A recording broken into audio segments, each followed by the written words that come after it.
अब जस्टिस जहांगीरी वो जज हैं जिन्होंने सबसे पहले आवाज़ उठाई थी जिन जजों में कि एजेंसियां मुदाखलत करती हैं हमारे काम में, हमें दबाव में लेती हैं और हम पर असरअंदाज होती हैं हमारे फैसलों पर, लिहाजा जो एजेंसियां हरकतें कर रही हैं उनको रोका जाए। ये उन जजेस में से एक हैं।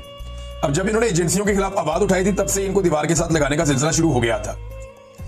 जस्टिस जहांगीरी पे एक तो इल्ज़ाम यह है या प्रॉब्लम यह है इनसे कि इन्होंने जो इंटेलिजेंस एजेंसियां हैं अदालती मामलात में उनकी मुदाखलत को नापसंद किया था और उसके खिलाफ आवाज़ उठाई थी।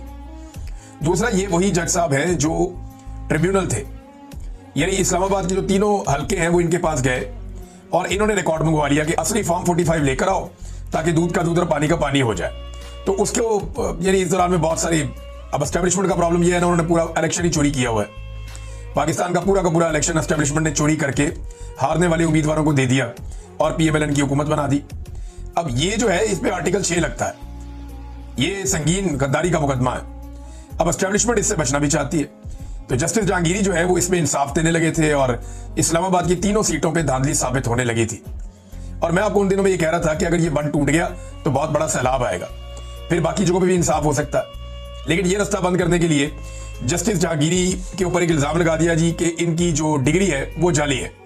मिसाल के तौर पर जब ये वकील बने तो इनकी डिग्री तब जाली नहीं थी, जब ये डिप्टी प्रोसिक्यूटर बने तब भी डिग्री ठीक थी, जब ये डिप्टी अटॉर्नी जनरल बने तब भी डिग्री ठीक थी, जब एडवोकेट जनरल बने तब भी डिग्री ठीक थी, इस्लामाबाद हाई कोर्ट का जज बन गए तब भी डिग्री ठीक थी। बस जैसे ही इन्होंने 3 हल्के खोले इस्लामाबाद के और जैसे ही इन्होंने आवाज़ उठाई कि जनाब एजेंसियां मुदाखलत कर रही हैं हमारे काम में, तो साथ ही डिग्री जो है वो फारिग कर दी गई। ये नाज़रीन हालात है।